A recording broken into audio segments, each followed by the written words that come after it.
Hello everyone and welcome back to Math Bold Master. আৰম্ভ কৰোঁ আমাৰ আজিৰ সেশনটো। তো আজিৰ সেশনটো হ'ব এটা practice session.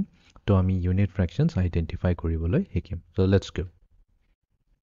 First question to সুধিছে, with what fraction of the area of the circle is shaded? ঠিক আছে, what fraction তো ইয়াতে আমি কেনেকৈ লিখিব লাগিব? Okay, তো ইয়াতে আমাক হিন্ট দিছে। আনসাৰটো আমি যেনেকৈ ফ্ৰেকশনত লিখিব লাগিব, আমি 3/5 বুলি কৈ লিখিম। তো আমাৰ কেছত ইয়াতে প্ৰথমতেতো আমি আইডেন্টিফাই কৰিব লাগিব যে আমাৰ ইয়াতে কেইটা ইকুৱেল পাৰ্টছ আছে। তো ক্লিয়াৰলি এটা দুটা তিনিটা ইকুৱেল পাৰ্টছ আছে। আৰু তিনিটা ইকুৱেল পাৰ্টছৰ ভিতৰত আমাক শ্বেডেড কেইটা আছে? এটাই আছে। তো এইটো হৈ যাব এটা শ্বেডেড ৰিজন, চ' 1/3। বাট আমি আনচাৰত কেনেকৈ লিখিম? 1-3 1/3 একেই কথা হয় 1/3। ঠিক আছে, তো ইয়াতে আমি পুট কৰিম 1/3। চেক কৰি চাওঁ। অ'কে, এতিয়া আমি যাওঁ next কুৱেশ্যনটোলৈ। Which figure has 1/8 of its shaded area? So shape to মানে আমি figure to চোৱাৰ আগতে প্ৰথমতে বুজি লওঁ এইটোৰ মিনিংটোকে। 1/8 মিনিংটো এইটো হৈ গ'ল যে 8 ভাগৰ 1 ভাগ। এইটোকে কোৱা হয় 1/8 বুলি কয়। তো এতিয়া আমি কাউণ্ট কৰিব লাগিব। প্ৰথম শ্বেপটো যদি চাওঁ ইয়াতে কেইটা আছে? এইখিনিৰ পৰা কাউণ্ট কৰি লওঁ। 1 2 3 4 5 6 7 8। তো ইয়াতে 8টা আছে, 8টা ইকুৱেল ডিভিজন আছে, 8টা ইকুৱেল ডিভিজন এটা শ্বেডেড আছে। তো এইটোৱে হ'ব লাগিব। তথাপি আমি ভেৰিফাই কৰিলোঁ বি আৰু চিটো হ'ব নোৱাৰে, বিকজ চিটোতো কেইটা আছে? 3টা পাৰ্টহে আছে। আৰু বিত যদি চাওঁ 4টা পাৰ্ট আছে। ইয়াতেতো 1/8 কৈছে, তো তাৰমানে এ হৈ যাব আমাৰ correct answer. Next question, what fraction of the cookie is 1 piece? তো ইয়াতে কুকি এটা দিছে আৰু কুকিটোক ভাগ কৰা আছে। আৰু আমাক সুধিছে what fraction of the cookie is 1 piece? তাৰমানে 1 piece কেতিয়া হ'ব? তো ইয়াতে টোটেল কেইটা কুকিজ আছে, মানে ভাঙা কুকিজ কেইটা আছে? তো 1 2 3 4 5 6 6 আছে।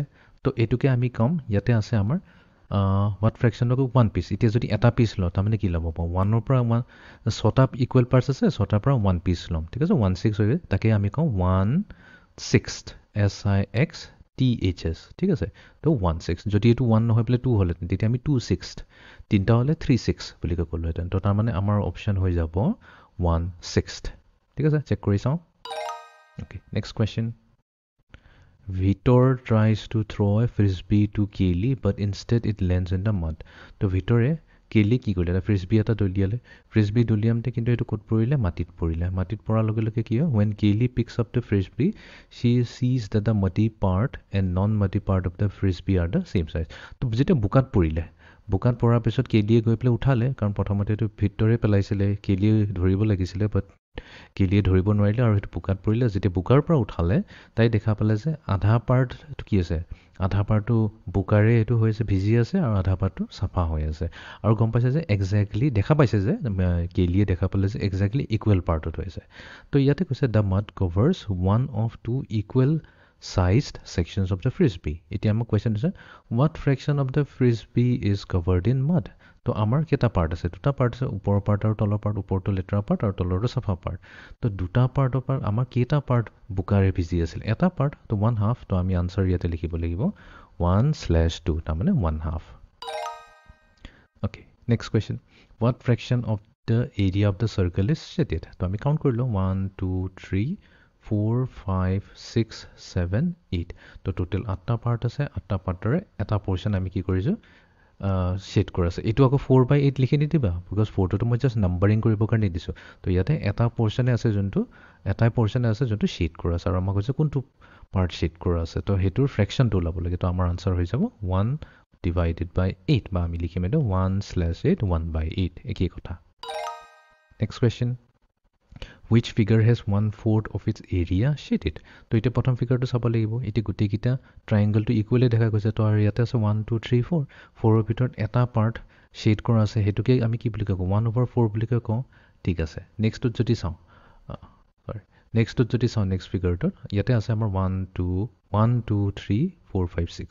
6টা পাৰ্ট আছে। 6টা পাৰ্টত কেইটা আছে? এটা শ্বেড আছে। ঠিক আছে, 3 নম্বৰটোত যদি চাওঁ 3টা পাৰ্ট আছে ইকুৱেল পাৰ্টছ। 3টা পাৰ্টত এটা শ্বেড পাৰ্ট আছে। এতিয়া 1/4টোক আমি কি কওঁ? 1/4 বুলি কওঁ। ঠিক আছে, 1/4 বুলি কওঁ। সেইটোকেই আমাৰ ইয়াতে দিয়া আছে। যদি 1/6 আছে তো 1/6 হৈ যাব, আৰু 1/3 to 1/3 হৈ যাব। তো 1/4ত কি হ'ব? অপশ্যন এইটোৱে কাৰেক্ট হৈ যাব। Okay, next question.